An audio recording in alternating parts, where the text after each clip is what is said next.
Any comments, any questions, any observations about the inner work and what's going on?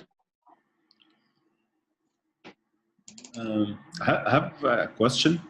Okay. Yeah, it is related to what we're doing, but it's not directly related to inner work.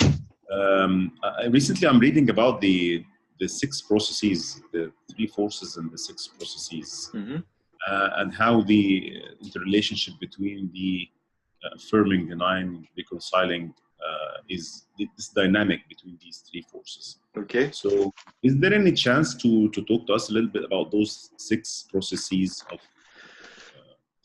that Maurice Nicole talked about and Yeah. Ouspensky Well, about? you have to understand that Ouspensky did not spend long enough with Mr. Gurdjieff. He broke with him too soon, and then he thought that he was protecting the teachings, and he missed a lot of it. And Nicole actually spent a couple of months at the Prire back in 1922. His daughter almost died, and Mr. Gurdjieff saved his daughter's life. And Nicole was actually given permission by Ouspensky to start his own groups, and then he did his own writing and stuff like that. And after Ouspensky died, Mr. Gurdjieff personally invited Nicole to Paris 3 times, and Nicole turned him down. And I have to confess that when I read Nicole, and I've read all of the commentaries, it tastes like cardboard. It's regurgitated material, and I understand that some people get very offended when I say this. He was derivative of Ouspensky, who didn't fully understand what he was taught. He hadn't fully and properly assimilated it. So I do not recommend to anyone that they read Nicole, which, as I said, I've said this online, and I've stated my reasons for it. Oops, there's my dog barking. Philo! I find it problematic.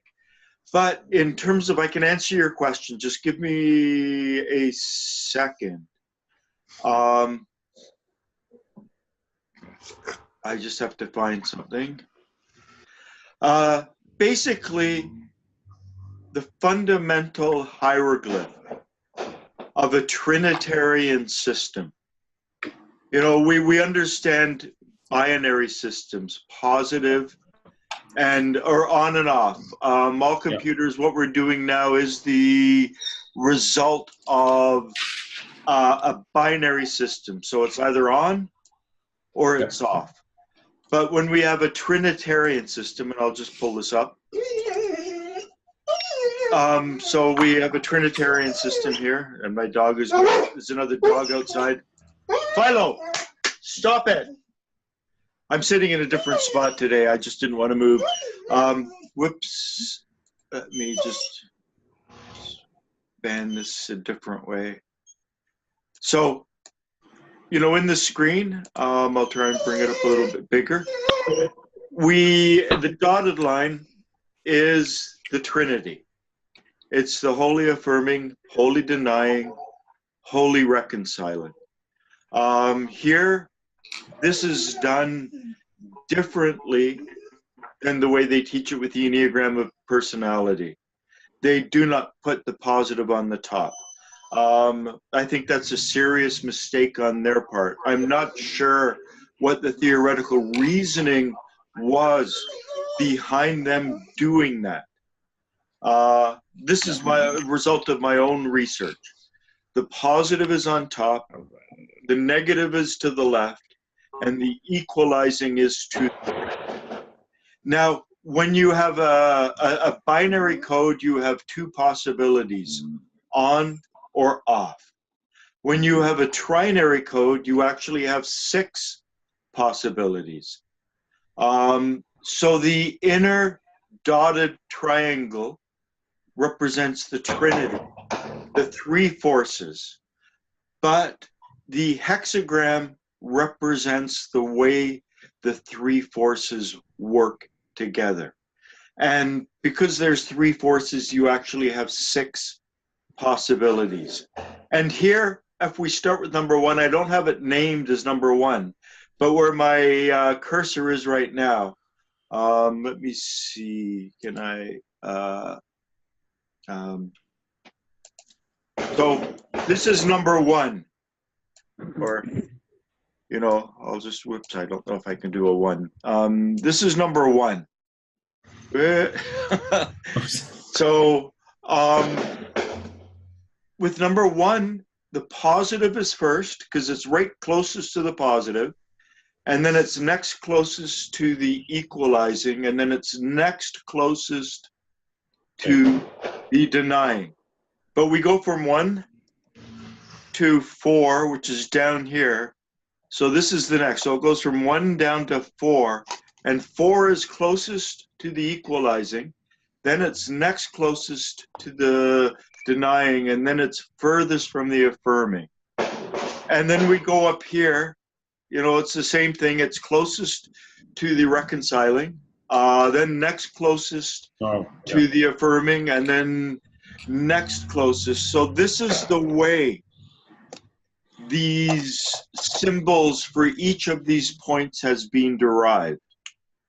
Now, the reason I say the positive belongs on the top is because the position of 1, with it being plus, equalizing, and negative, so affirming, reconciling, and denying, this came through my studies of linguistics.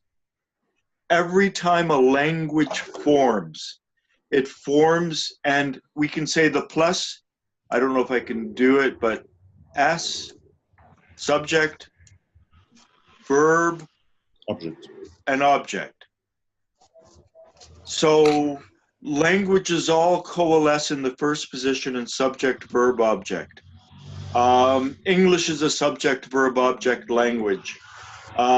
They've studied pidgins and creoles. The difference between a pidgin is you get two language groups that come together and they don't speak a common language, and they develop about 400 functional words so they can communicate with each other. Pick this up, move that, whatever. Their children actually form a fully functional, fully developed language with all the inflections and tenses and everything. It's amazing how this happens. And it always forms along the subject, verb, object. So when languages come into being, they come into being in number one. Now, there are 96%, they say 96%, and you know, linguists are always saying, well, look, there's 1% that does it this way. 4% we can pretty well discount as statistical error. The three main language groups are subject, verb, object, and then over here, this would be verb, subject, object, and over here, it's subject, object, and verb. The reason it coalesces this particular way is if you notice this, in all of there's 6 possibilities. Within, out of 3 out of the 6, the subject always precedes the object. And in the other 3, the object precedes the subject. So the top at number 1, this represents English. It represents quite a lot of languages. The number 2 position, so it goes 1, 4, 2. This represents Irish, Hebrew, Arabic, where they actually put the verb in front. So in English, we will say, I ran there, subject, verb, object. In Hebrew, in Irish, in Arabic, they say, ran I there. And then over at the SOV, this is like Korean, where I there ran. And these are the main languages because the subject follows the object. And that's just an example of understanding. You need to find an absolute real world example of the law of 3 in action. And the real world example is linguistics and its language. Now, the problem with language and linguists is they understand that languages have three components, but languages are also binary in terms of they talk about head first, head last, which means either the verb comes before the object or the verb comes after the object. If the verb comes after the object, it's called a head last. If the verb comes before, it's called a head first. And so there are approximately 50 different they call them parameters, where they are binary, but there is a certain element of each point contains certain binary elements, and it can all be explained through the use of this understanding and the use of this diagram. So this is my understanding of it. Mr. Gurdjieff, as quoted by P.D. Uspensky in Search of the Miraculous, says that the Enneagram is the fundamental hieroglyphic of a universal language. I don't know if that's true or not, but I've modified that, and I say it is the fundamental hieroglyph of universal grammar. And I'm using the term universal grammar in the Noam Chomsky linguistic sense. And I also have to say, you know, I make a joke that I have a BA in linguistics from the University of Osmosis. That's because I learned linguistics at the kitchen table for 20 years with my ex-wife, who is now the chairman of our, not chairman, but chair of the Department of Linguistics at the University of Toronto. So I've got a sort of, I don't have a formal training in it, but I listened to it for 20 years and have thought about it for another 17. And I use language, and language has guided my understanding of this. Now, I can get even more specific. Just give me a second.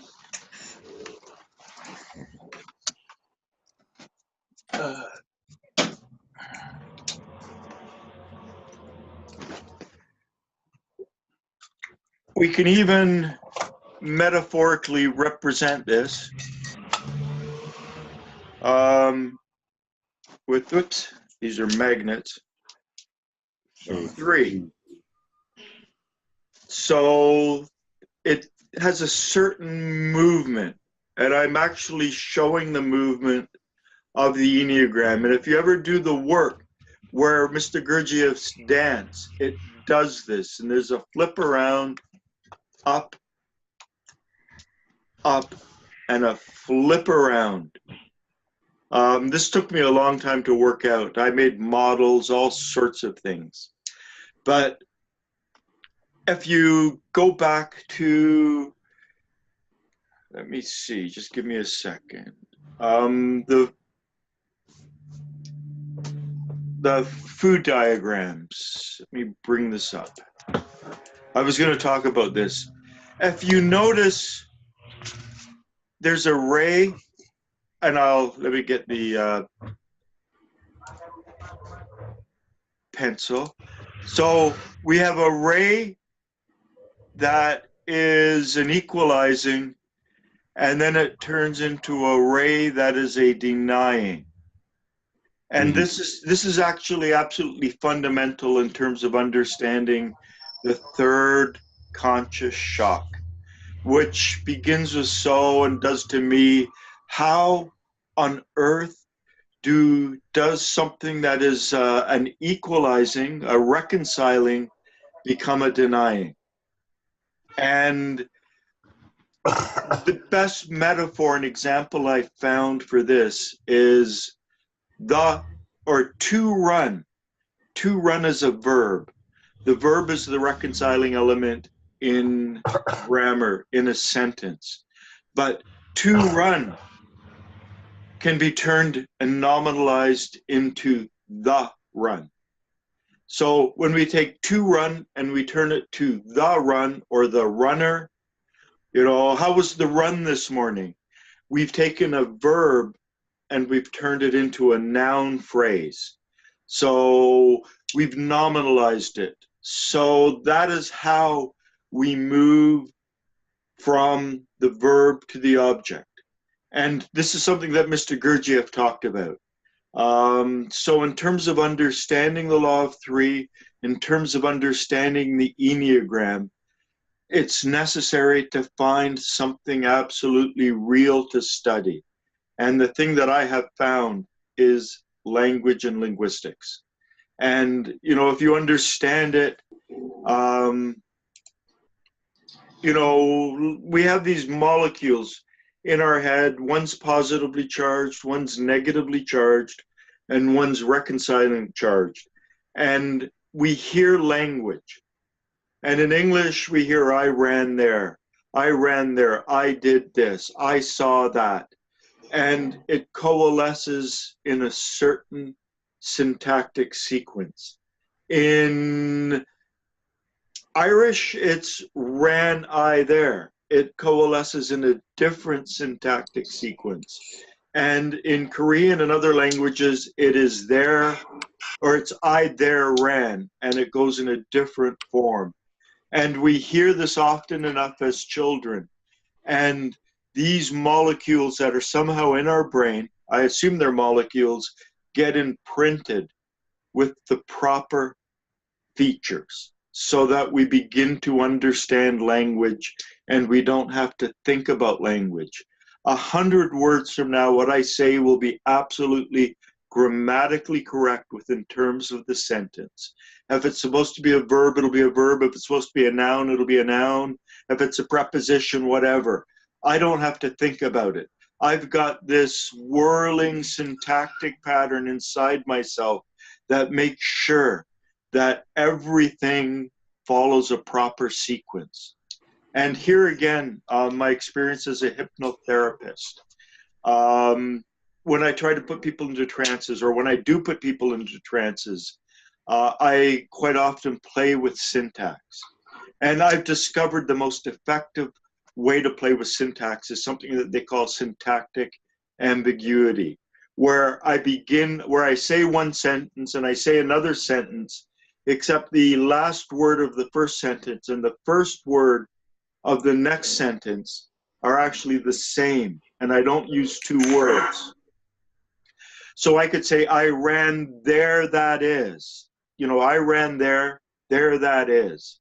Instead of I ran there, that is, which is perfectly grammatical in English, I mulch them together and I actually start mixing this up and, distorting the language patterns. So, we can become aware of how things can change in the most miraculous ways. You can just relax the muscles in your forehead. And I've just stuck 3 sentences together, which are very not syntactic. They're not normal English. And the linguistic processing unit of the brain requires a tremendous amount of energy and effort to follow it. And at a certain point, it gives up, and I begin to speak to the subconscious mind. So this is sort of a very quick, very advanced masterclass on my understanding of the law of 3. I don't know if it'll leave you more confused or... Yeah, the subject is really, really very sophisticated, and it's a mix between the esoteric and exoteric things. Lots of it is very esoteric. Well, the other thing about the law of 3, the Trinity is the fundamental blueprint of all creation. But it's not like God the Father, God the Son, and God the Holy Ghost. It's the wholly affirming, wholly denying, and wholly reconciling. This is the basis of Hinduism as well.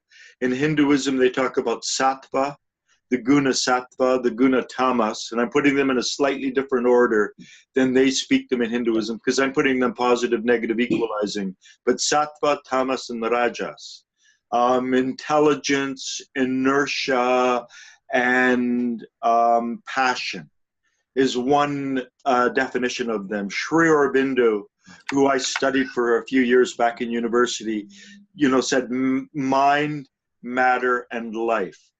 You know, he represented the three gunas as, you know, the sattva was mind, tamas was matter, and rajas was life. So he talked about matter, life, and mind. You know, the three fundamental principles and forces of creation. And if we go into all branches of Hinduism, all of them, even the Advaitin, every one of them is predicated on an understanding and acceptance of something called Samkhya Yoga. Samkhya Yoga was the original yoga thousands of years ago. And when I did my undergraduate honors thesis, half of it was on Samkhya Yoga. And Samkhya Yoga says that these three forces, when the universe is unmanifest, exist in a state of equilibrium. So the whole, you know, the wholly affirming, wholly denying, wholly reconciling are in an absolute state of equilibrium, and the universe is in an unmanifest state. And when that equilibrium is disturbed, the universe comes into being. So the hexagram is the disturbance of it, because then one is dominant, such as positive or negative or whatever, and the others are in a different order. So we can bring this back to ourselves, you know, in terms of self-observation, what I've been talking about for the last few meetings. This is also where I have slight problems with the Enneagram of personality, because to me there are 6 possible fundamental combinations.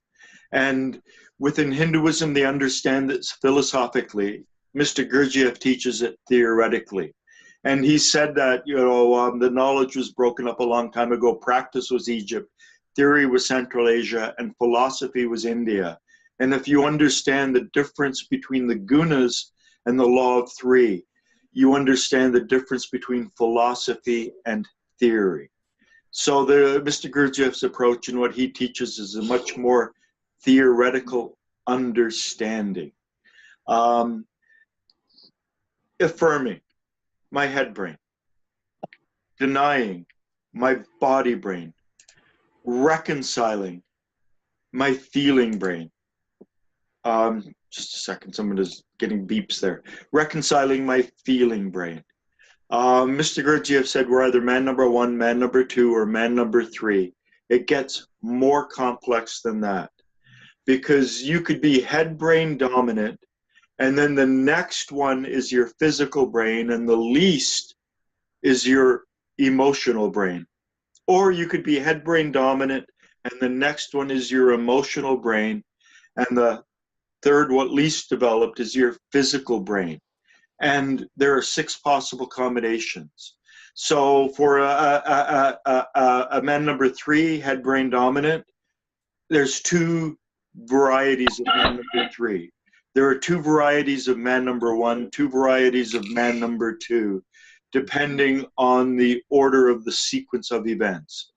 And this also gets a little bit more developed in terms of us. You know, the most cerebral head brain affirming emotion is love. The body brain is peace.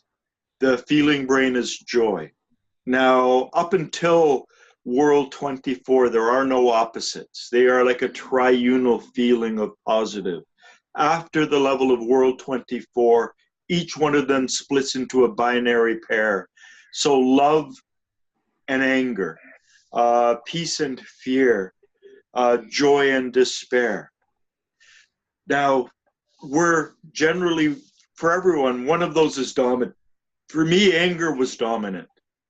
And then if you took care of the anger, fear arose. And if you took care of the fear, despair was underneath that. And some people, fear is dominant, and then anger, and then despair.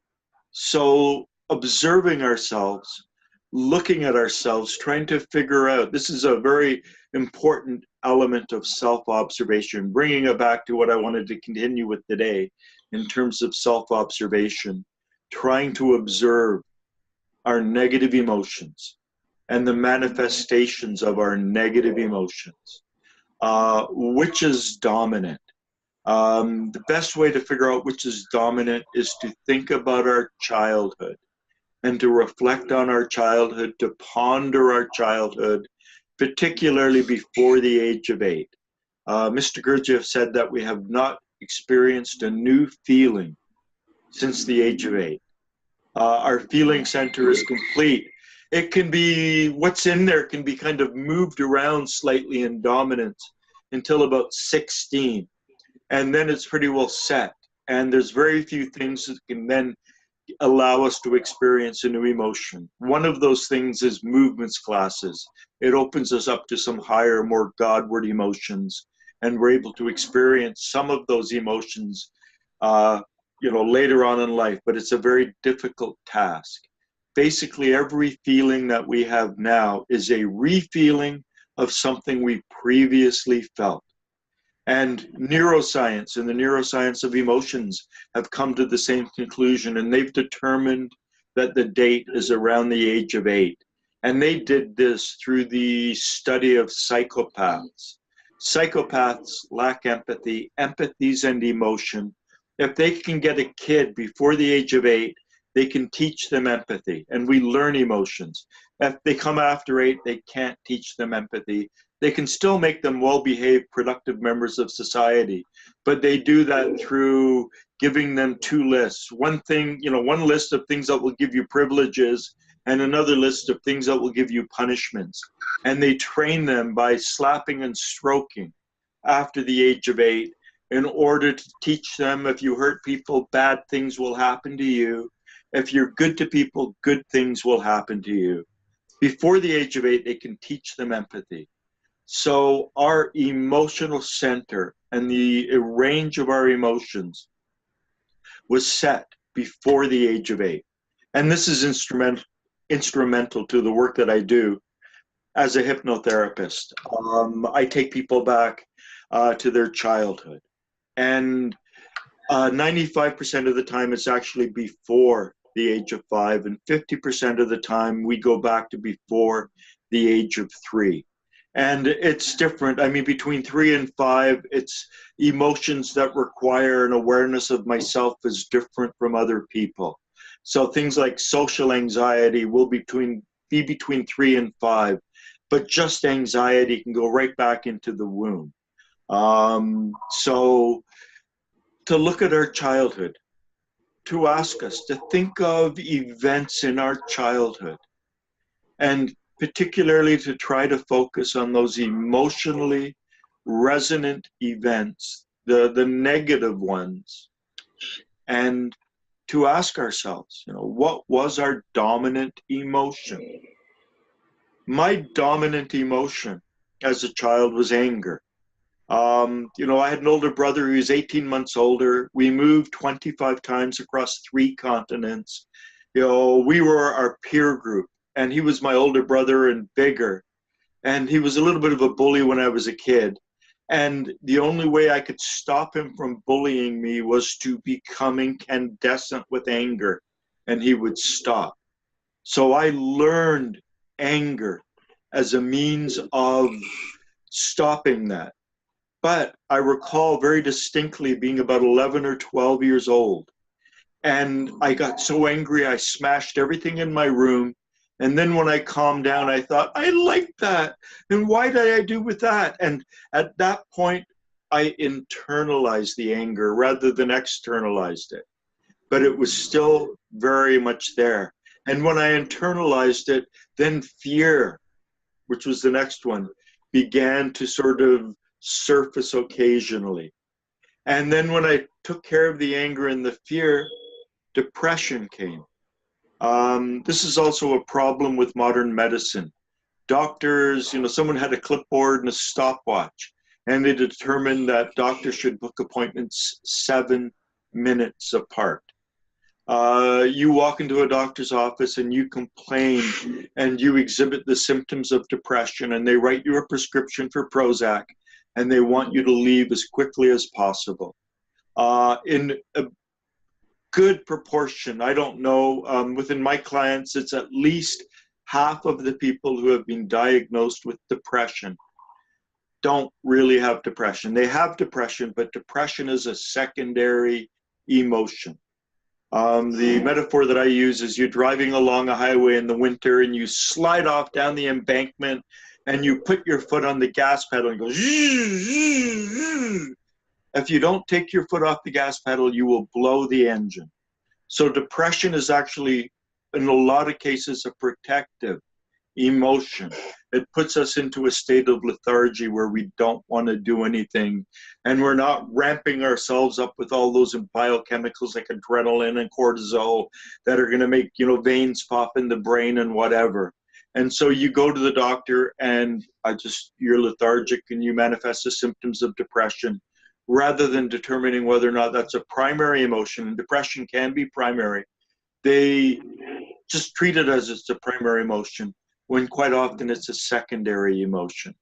So understanding all of this, you know, my understanding of the law of three, particularly as it reflects within our emotional self, informs everything I do in terms of my clients. Mr. Gurdjieff said about hypnosis in the West, he said they've got a 50% chance of helping someone.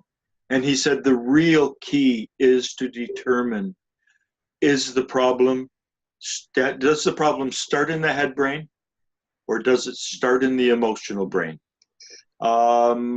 So cognitive behavioral therapy, it's an evidence-based therapeutic approach. It automatically assumes everything starts in the head brain, and the emotions are secondary. So if you figure out and find the thoughts, you will fix the emotions. But it's not true, because a lot of the problems start in the emotional brain and then they infect the head brain. So learning which of them, you know, starts, it's very important. And from my own experience, we can also, you know, the body brain is also possible. So sometimes a negative thought leads to a negative emotion, which infects the body and it makes the body ill. Sometimes a negative emotion changes our thoughts negatively and it infects the body and we get ill. And sometimes our body is ill and then it affects our emotions and it affects our thoughts. So trying to figure out which of these is first, which of these is second, which of these is third, is attempting to put it on that inner hexagram and figuring out where it belongs. So the inner triangle is the law of three, and trying to figure out the dominance, and where it fits is the hexagram of the Enneagram. So this is, as I said, it's my understanding. A lot of people focus on the Enneagram in terms of do, re, mi, and looking at shocks and stuff like that. I think it's something more primary. And the do, re, mi is sort of interesting, but it seems to me a little too theoretical. Everything that I'm talking about are things that I've actually worked through, and that I've worked through in very practical ways with my clients. And, you know, it's taken me a long, long time to be able to speak like this and to state this, but that's my understanding. And that's where it really applies to us. This, you know, dough, you're in the kitchen, and then Ray, you want to make bread, and, you know, no, it's, you know, are you head dominant, body next, feeling next? What's your, and in terms of self-observation, you know, emotionally, this is where the real healing occurs.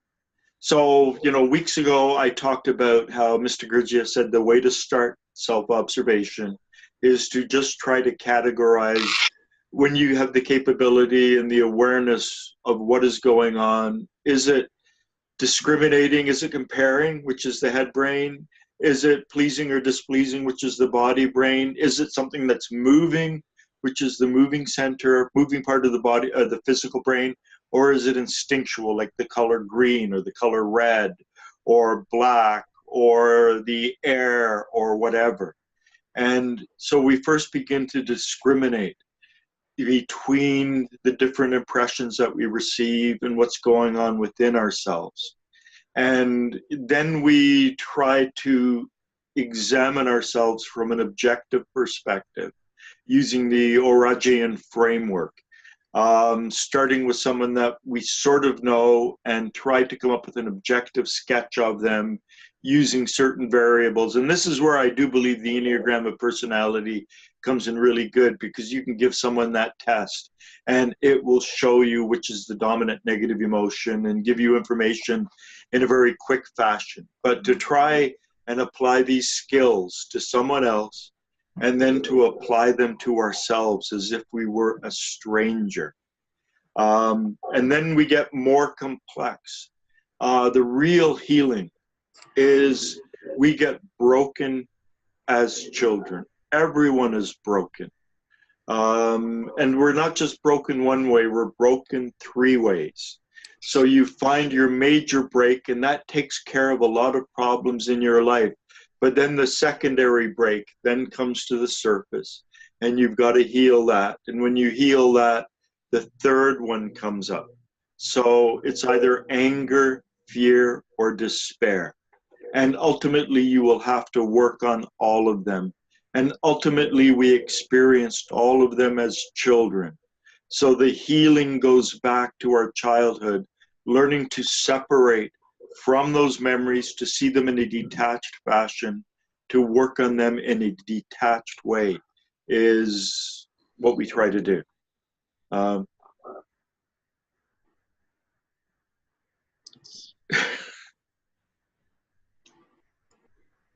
Any comments? I have a kind of maybe a question about just to clarify things. When you're talking about the three negative emotions, one being the primary, one being secondary, one being third. I don't know. I had this sense that they kind of nest inside each other. Yeah, that would be a way to describe it metaphorically. Yeah, nesting inside. So like, maybe the surface. I mean, tell me if I'm right here. The surface is anger, and you deal with that, and then you get to like a deeper sadness. Yeah. And you deal with that, and you get to like the despair, and that's actually the core, and that's a lot stronger. But then the despair would be the primary. So I'm probably overthinking it, but I'm trying to like. Well, you're on the right path. You are on the right path. I mean, the thing is, I have this incredible tool. I don't get very specific. And I tell my clients, before the hypnotic state, in the hypnotic state, I trust your subconscious. I trust the subconscious implicitly. I really do.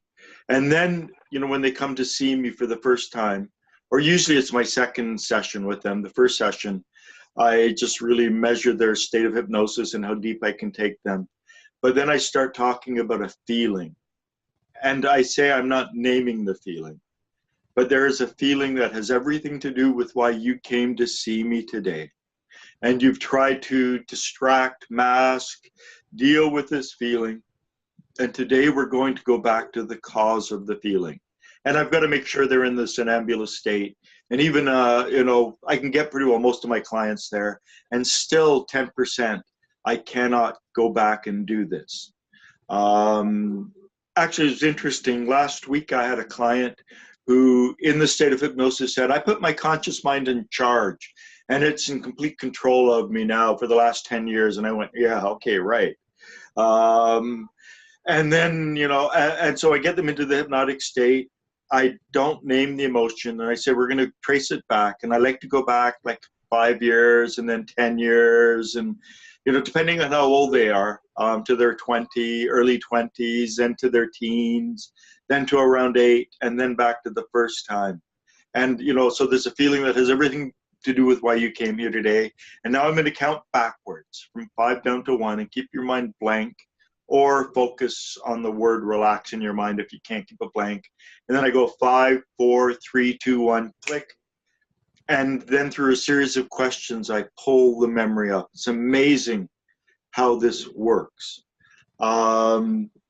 So it actually comes up, and I don't have to try to figure out. I mean, I talk to them for an hour and a half to 2 hours before I do that when they come to my first session, and I make these observations, and in my mind I'm thinking it's this, and usually I'm right, but not close to 100%, maybe 70%, and 30% of the time I'm surprised. And this lady, I did it and nothing came up. And then I said, okay, I want to talk to the conscious mind. Conscious mind, I'm going to count from 5 back to 1, and I want you to retrieve the memory from the subconscious. And I'd never done this before.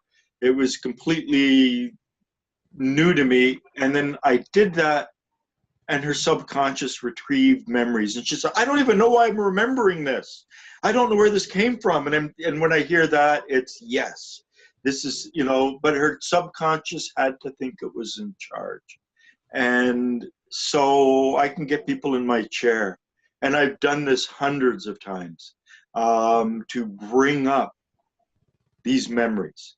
And so you bring up one set of memories, you know, it goes back, you know, I like to get 4 or 5 examples going back over time. And then the next time they come in, we analyze them and see the commonality and discern the emotion. And there's a way of distancing and separating themselves and putting it into the second person, particularly the earliest memory. You know, see 3-year-old waking up in bed, see 3-year-old noticing the bed's wet, see 3-year-old getting really upset, see 3-year-old crying, see 3-year-old's mother come into the room and realize the bed's wet and freak out. And this is my own personal experience as a 3-year-old. I wet the bed, and I recovered this through hypnosis, the series of events. And it was why for most of my life I was plagued. I would have to get up if my bladder was half full, go to the toilet, and then I couldn't get back to sleep because of what happened to me as a 3-year-old. And bringing that memory up and translating it into the second person. So see 3-year-old, see 3-year-old, see 3-year-old lying in bed, see it dawn, see 3-year-old finally falling asleep. God, the number of times in my life I would wake up in the middle of the night and I would finally fall to sleep just after dawn. And to realize that it went back to 3-year-old and putting it in the second person, allowing that distance, that objective sense of healing. So that inward separation, the separation of the self from the self that Mr. Gurdjieff talks about. So does that answer your question, Ian? Or I mean, I guess kind of, yeah. The question was whether they're necessarily always nested inside each other, or whether they could also be kind of just separate from each other. And it sounds like it's not really worth looking into. Like, what comes up comes up. And yeah, well, I mean, this is just because I have this exceptional tool. And so, you know, there's some clients that normally I just deal with one of them. I'll see a client for 4 times, we'll really take care of one of them. For certain clients, I had one with breast cancer that's metastasized, and there were 2 issues. So I worked with her on 2 of them. But if I see a client like 5 or 6 times, I will try to work on all 3 of them. But I trust the subconscious to bring up the most important one that they need to deal with first. And then we deal with that one. And then actually I prefer them to go away, digest, experience, and then come back to me a month, 2 months, 3 months later. And then we can work on the next one. And then again, digest, allow the subconscious mind to deal with that. And then the third one. And I found this within myself in terms of the work that I do. You know, the first thing that I worked on was anger. And, it was anger out to the world, and then it was anger suppressed and inward. And then the next one I worked on was fear. And the third one that I worked on was despair. So that's my sequence. So mine went from positive to negative to equalizing in terms of the negative emotions within myself. But it really depends, there's 6 possible combinations. So we can be broken in one of those 6 ways. And in a sense, it is like nested. because you get rid of the anger, and then you realize that hidden in the anger and beneath it is the fear. And then you get rid of the fear, and you realize that hidden there in that is the despair. Now, the other interesting thing is that the more we begin to heal these emotions, we're actually freeing energy within ourselves. This is something I've talked about. The reason we're not able to exist in a mindful state all the time is we're leaking energy at the lower level. And when we begin to conserve that energy, it then moves up into the higher level. So you heal the first one, and that gives you more energy at the higher level. And J.G. Bennett described the level of personal consciousness, world 24. He used the word reactive. It's very emotionally reactive. If you look at Mr. Gurdjieff's, I can't quote it off the top of my head, but, he talks about the 3 levels of love, the 3 levels of faith.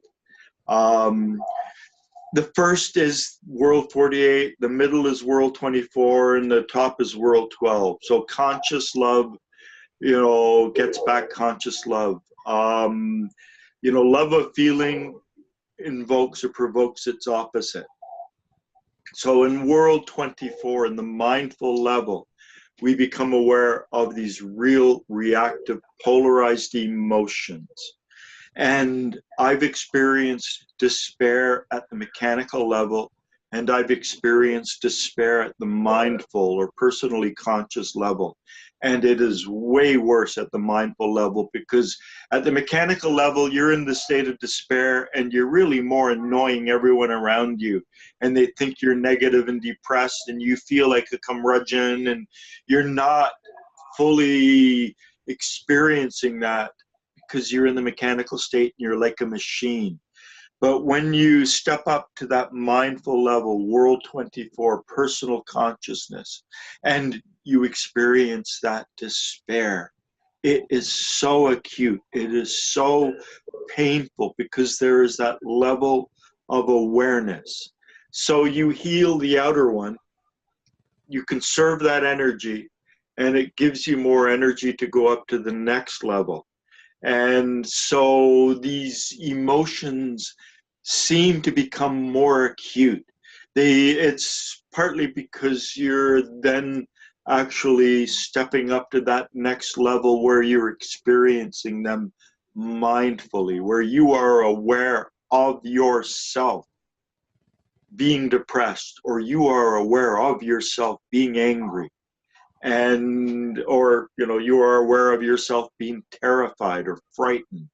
And that self-awareness, that self-reflectivity, it's like a doubling of because it's a doubling of intelligence, a doubling of vibration. Moving up to that level is like a doubling of the intensity of the experience of the emotion. So whether or not it's stronger, or this is because we've released the energy and we've gone up to that level, I tend to think it's because we've released the energy and gone up to that level, just in terms of my own personal journey, my own personal working through these different levels. Anger was very much a mechanical, habitual, automatic emotion for me. I would just seethe without really aware of I was seething. And people say, "You're so angry," and I go, "No, I'm not," or "No, I'm not." It's more correct. And then I guess I am, but I'm not, And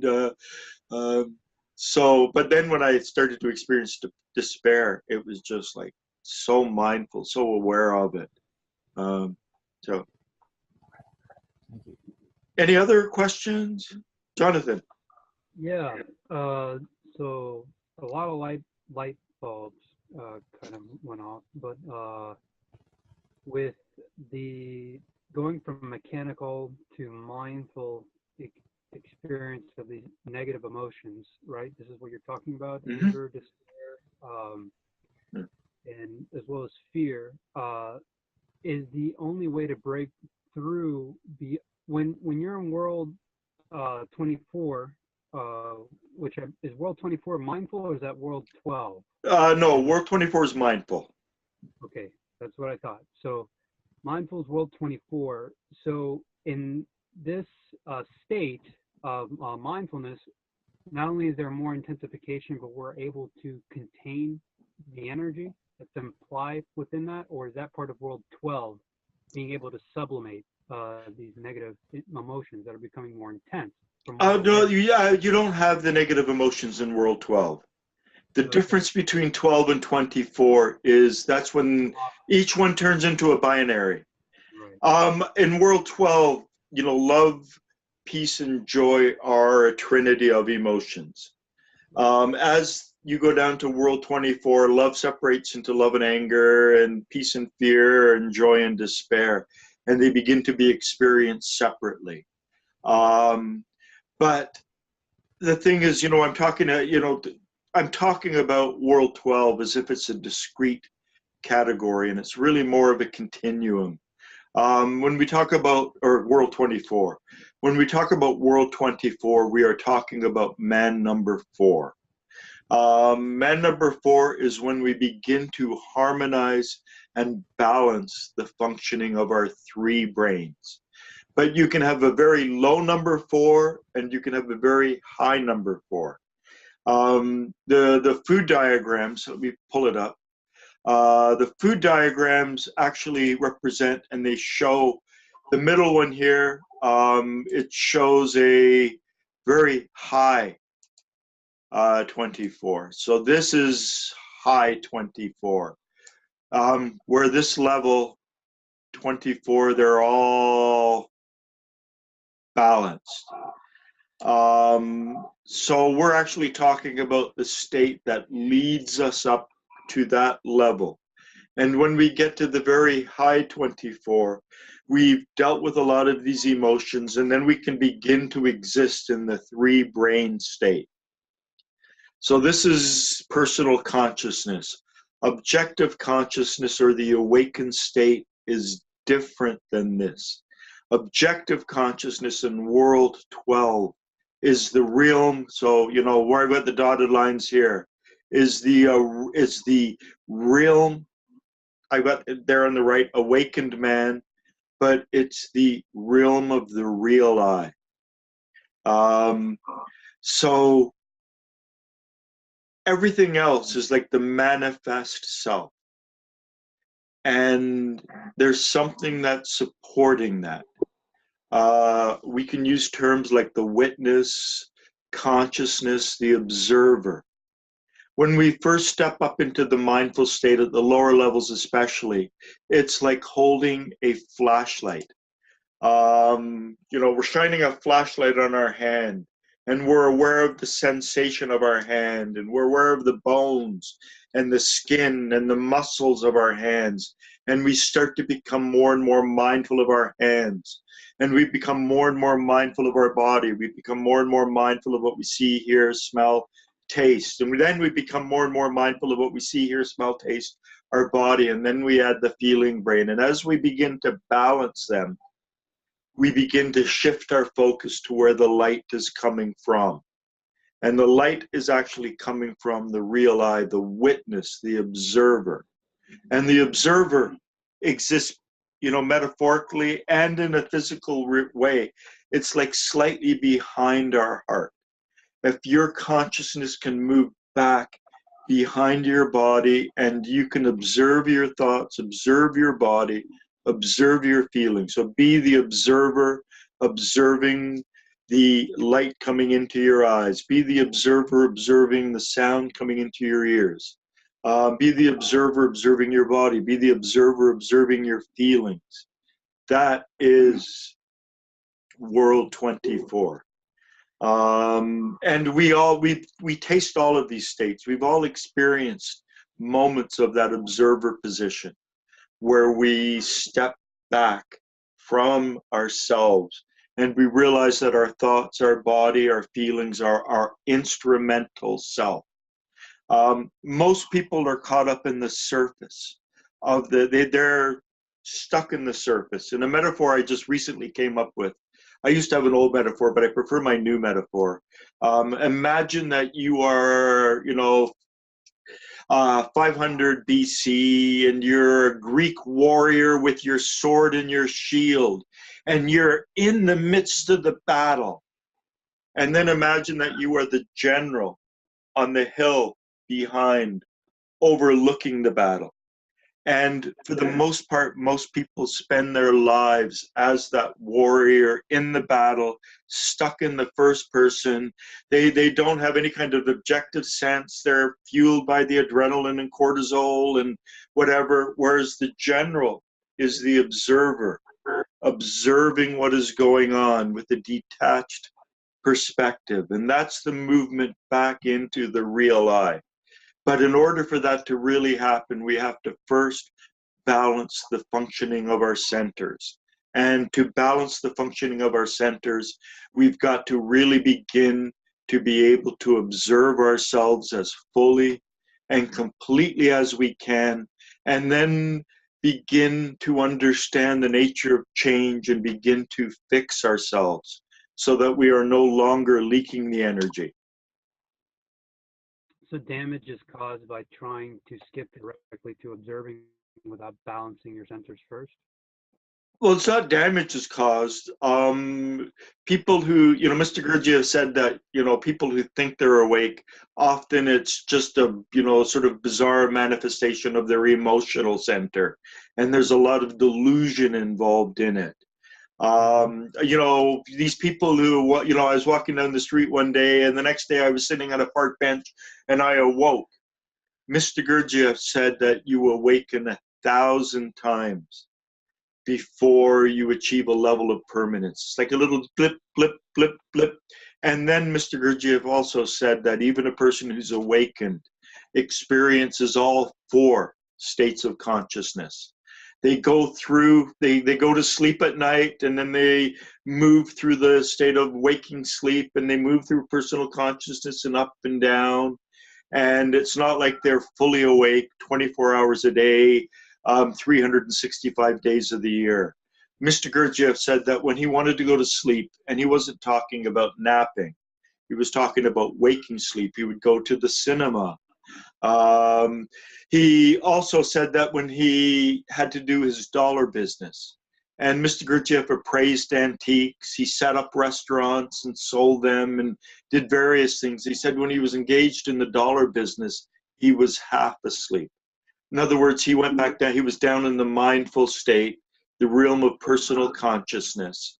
And so he said that even an awakened person experiences, and they go through all of these states every day. So for someone to say, I'm awake all the time, 100%, I have a little meter that goes, that's not what I understand this process to be. But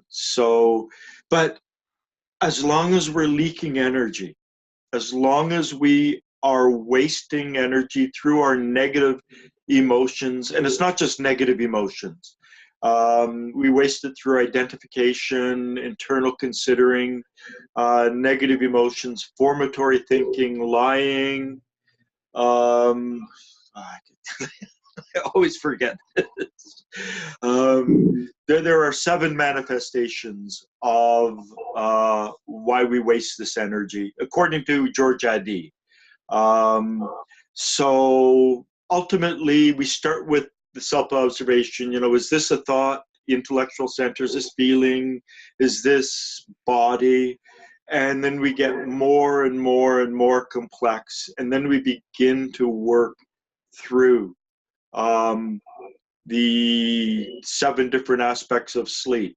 Do you spend more time in a state of identification where you've lost awareness of yourself and you're just what your attention is on? Or do you spend more time in a state of negative emotions? And negative emotions are actually a form of identification, but they're an emotional form of identification. Gurdjieff said, identification, internal considering. But according to what Mr. Gurdjieff said to Uspensky, internal considering, and considering is a subcomponent of identification. And internal considering is me. I'm so important. How could it rain on me? Oh, how could they look at me? And or did I do something wrong? Did I offend them? These are aspects of internal considering, which is a state of identification. And ultimately, all of this comes back to the misuse of C12. The other thing is C12 lawfully is to be used for the sensation of self. So any moment when you sense your body as one organic whole, when you sense your body from the bottom of your feet to the top of your head, front to back, side to side, outside in, inside out, when you have that complete sensory awareness of your body in the moment, in this moment, you are lawfully using C12. So when we allow ourselves to be identified or caught up in negative emotions or lying, most people don't realize how much they lie. Well, I think Donald Trump is, how am I? I'm not an expert, and I've got all these opinions that I absorbed from reading people who create opinions, and I take them as the gospel truth. If you hold an opinion that a million other people hold, it's not your opinion and it's not authentic. And when you speak about it as if you know what you're talking about, you're actually lying. And, there are other manifestations of lying as well. Hey, how are you? Oh, I'm fine. And you had a back pain and you didn't sleep all that night. And, all of those things. In terms of relationships, a lot of problems that happen in relationships are because you're not honest with your partner. And then things fester and you're not trying to lie and you don't think of what you're doing as lying, but really you are being insincere and you're not being authentic and truthful. So, it's like an onion, self-observation. We start with the simple and then we move in and then we move in and then we move in and then we move in. And we ultimately want to figure out where we are leaking all of this energy and to heal them step by step. But, Mr. Gurdjieff cautions, for those who are brand new to the work, just start with simple observation. And he said, don't try and change anything. And then later on, he says, just observing is like shining a light on the processes in the dark, and it automatically changes things by bringing light into the equation. So even self-observation changes things. But before we begin to, try to fix ourselves, we have to come up with an understanding of where and how we are broken. And, this is, to me, the real advance of the Gurdjieff teachings over other teachings. You have Hinduism, the system of yoga, where they have the yamas and the niyamas and whatever, truthfulness and this and that, and the same within Buddhism. So if you adopt a certain position for long enough, you will bring yourself into harmony. But it's sort of like a cookie cutter approach. With the Gurdjieff teachings, we're all different. Figure out where you are broken and bring yourself into that coordinated, aligned state after that. So rather than just live truthfully and live a righteous life and right thoughts and right livelihood and all of that, that will eventually bring you into alignment. Or figure out where you yourself are broken and start bringing those individual pieces into alignment. That would be more accelerated in his perspective. I remember Gurdjieff would bring that up sometimes in his. Yeah, and I believe there he was pulling people's legs. He said it's an accelerated system. I don't believe it's an accelerated system. But when you reach your goal, which is about the same time as other paths reach the goal, you've done it in a three-brained way. You've done it in you've done 3 times the amount of work. And, he said a monk can be peaceful and joyful and serene in a monastery, but you take them out of the monastery and they can't cope. So as long as they are in the monastery, they can stay in that awakened state and they can do all of that. But when they step out of that, problems begin to occur. And this is part of the fact that the monastic tradition, they only use the physical body, and they only work with C12 rather than SO12 and Me12 in terms of the transformation. So it's not a triple transformation. And they control C12, the misuse of that sexual energy, by getting you to stare at a wall for 30 years. And yesterday is the same as tomorrow, which is the same as 1,000 years ago.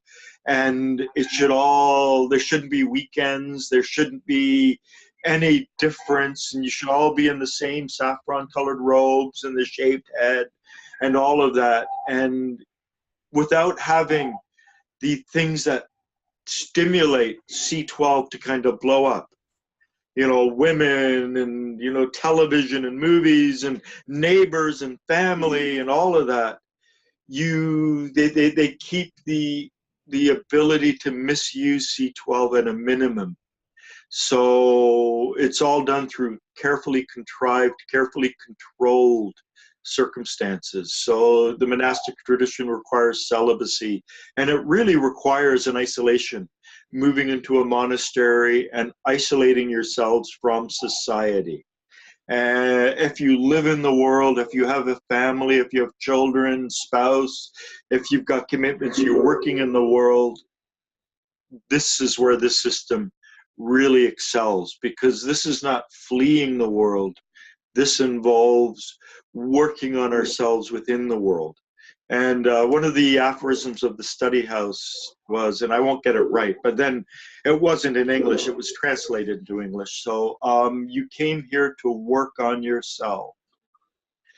Thank anyone who gives you the opportunity to do that. And by that, he meant the more disagreeable, the more annoying a person is, the more they give you the opportunity to work on yourself, to see where your own flaws and faults are. There's a big popular meme, you know, I saw it with Eckhart Tolle. You know, when someone pushes your button, it reflects something in you. You know, they're revealing, and it's not true. It's partially true. But sometimes when someone presses your button, you know, there are things, you know, I notice when people press my buttons and I just, the way they're walking or their clothing, or it's not that that's reflected in me. There's like a mirror image of it in me. So it's not necessarily something that I feel, you know, when someone looks a little too polished, when their shoes are too shiny and their clothing is too perfectly fitting. I've never had real shiny shoes and clothes perfectly fitting. So when I look at them, they're not annoying me because I'm seeing myself in them. They're annoying me because I'm not seeing myself in them. And I'm seeing them doing something that years in the past, I wish I had that kind of clothing and the polished shoes. And so in the world, we have this opportunity to confront ourselves over and over and over again. And it's interesting because in Beelzebub Tales, Mr. Gurdjieff actually puts this in the mouth of the Buddha. And he has a big critique. You don't, if you read it, you won't really see it unless you pay attention to Buddhism and how they distorted the Buddhist teaching. But he said that the ability to withstand the displeasing manifestations of another towards ourselves is the mark of a very evolved individual. In Tales, it's, you know, the best way to overcome the predisposition to the consequences of the properties of the organ kunda buffer is through the ability to withstand the displeasing manifestations of another towards ourselves. And that's put in the mouth of the Buddha. And we all ascribe it to Mr. Gurdjieff. But he would say, well, it came from Beelzebub and he learned it from the Buddha. And, you know, he talked about how Buddhism, they got this idea that to perfect themselves, they had to isolate themselves from humanity. And they initially went into the mountains, and in Tales, he talks about how monks would get themselves locked in cells where the food could be slipped under the door. And it was considered an honor to get into one of those cells And then eventually they stopped eating the food because they were dead, and they would have to open it up, clean it out. And then another monk got that blessing to completely isolate themselves from the world. Now, Buddhism, the first Buddhist scriptures were not written down until 400 years after the death of Buddha. So we don't really know what the Buddha taught. By the time it was written down, it was systematized over a number of hundreds of years. And Mr. Gurdjieff implies that they made some kind of fundamental error. That, you know, it's in the world, it's with our neighbors, it's with our parents, it's with our children. It's those friction points in relationships and connections with other people where we have the potential to really evolve ourselves. But it is the more difficult path. That's why when you achieve the same result and you get to the same place as the monks and the other people, you've done it in a different way where you can be out in the world and things just don't get to you anymore. Whereas, you know, we've seen numerous cases in the last little while of monks coming out of the monastery and then freaking out. There's a YouTube video of two monks getting into a fight in the street. You know, and, you know, there are all these cases. You know, monks on airplanes getting upset, and a lady sits next to them and they're freaking out and screaming because it's a woman, rather than being serene and not letting it bother them. But as Mr. Gurdjieff said, you know, a monk is capable of being a monk and living like that in a monastery, and it's when you take them out into the world that things change. So that whole monastic tradition involves fleeing the world, changing our name, giving up our family, renouncing our roots, and all of that in order for it to work. Whereas in this system, we don't do that. We work on ourselves in the context of this world. Thanks. Okay, so I got these recordings inside me. You press the buttons and these come out. Any other comments, questions?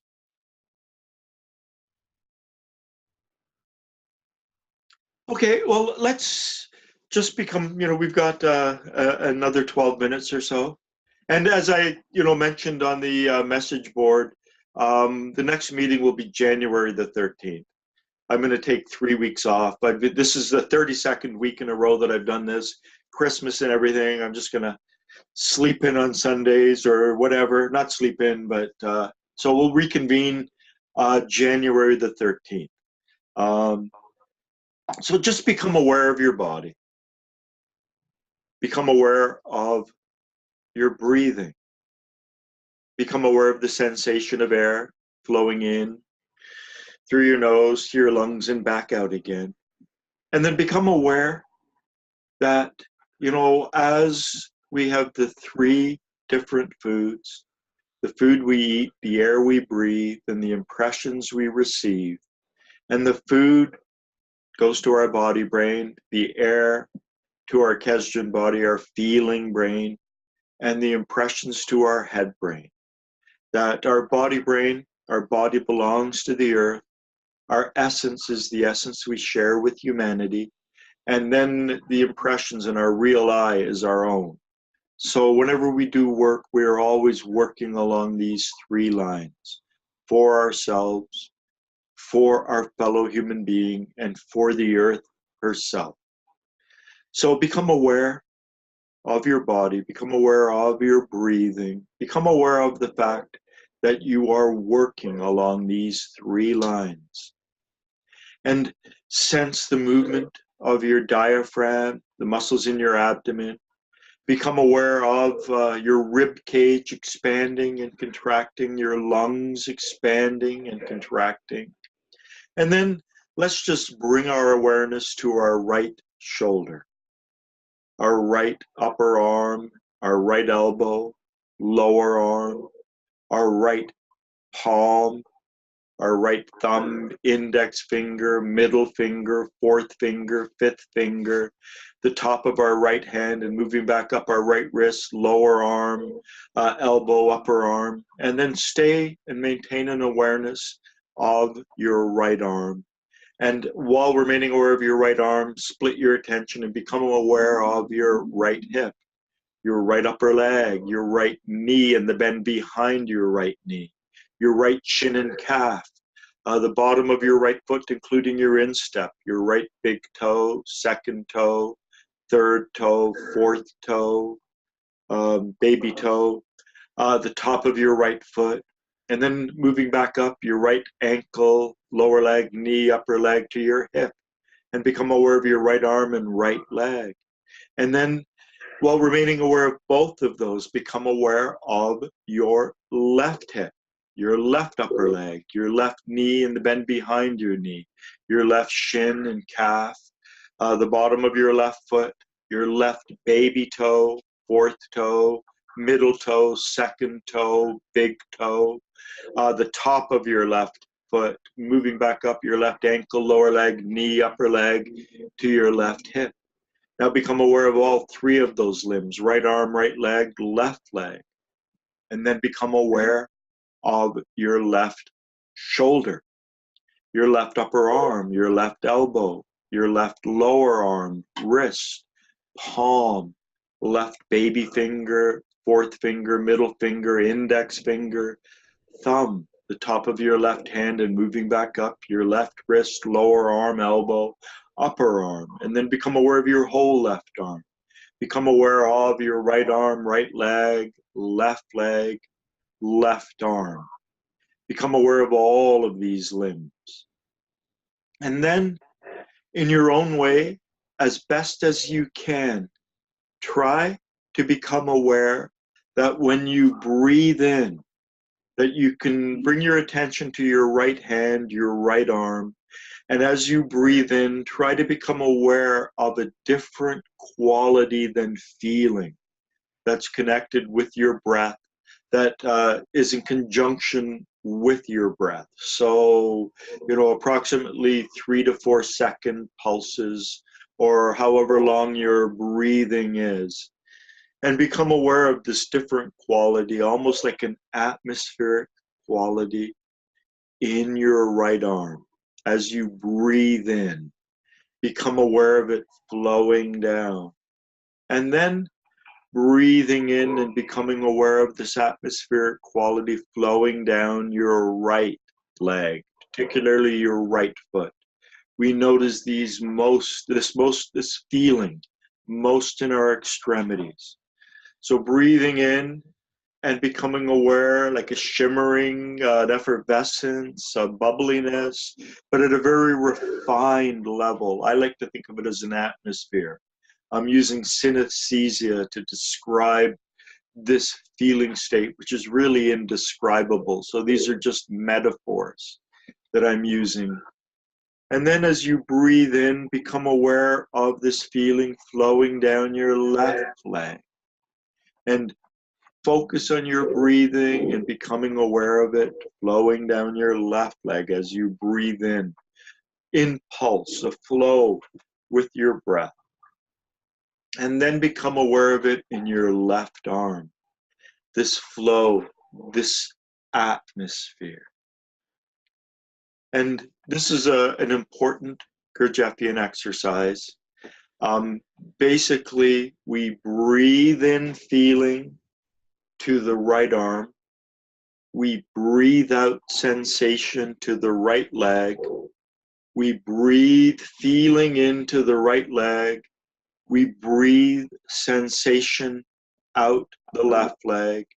We breathe feeling into the left leg. And we breathe sensation out the left arm, and breathe feeling in to the left arm, and then breathe sensation out the right arm. So, we breathe in the one arm, and then the following limb is what we breathe out, and then we breathe in that limb, and then the next limb is what we breathe out into sensation, and then we breathe in feeling. Let's just, in your own way, following your own breath, let's just try to do this for the next minute. This is something we should do for longer than a minute. And as we move around our limbs and do it this way, we are setting up and creating some kind of vortex around our solar plexus that allows us to digest higher impressions. So breathing in the one limb, breathing out the following limb, breathing in that same limb, breathing out the following limb, breathing in that limb, and as we breathe in, feeling, as we breathe out, sensation.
And then just allow your attention to rest. So other exercises that we've done where we breathe and we notice feeling arising in our solar plexus. It is easier to notice feeling in our extremities. And so to learn it in our hands and our feet is we're supposed to be feeling that quality in our solar plexus. So, this Mr. Gurdjieff also said, gave an exercise to hold up 3 fingers, and one, the intellectual center, thinking, the other sensation, and the other feeling. And it's interesting, like 3 fingers holding them up, because we notice feeling, the oxygenation flowing into the cells in our extremities more than we do. We notice it in our fingers and extremities more than we do elsewhere. So when I first came across that exercise in Life is Real, Then When I Am, I thought that's strange, but then I realized how brilliant it is to use the fingers, because this is where we can perceive feeling the easiest.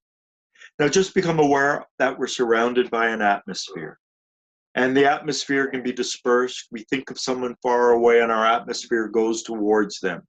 We can allow it to be dispersed. We become identified with something and our atmosphere disperses towards that. But we can also collect our atmosphere. So collect your atmosphere to around a meter, meter and a half, around you. Keep it collected, keep it calm, keep it still, keep it tranquil. Try to become aware of the border of your atmosphere. Keeping it calm, keeping it still. In a moment, I'm going to count to 3, and when I get to 3, just breathe it in. So breathing in some of the results of the work we have done here. 1, 2, 3. Just breathe it in, and then as you breathe out, imagine something remains. And this something remains and settles within you. And then silently repeat after me. May results of this exercise be transubstantiated within me for my being.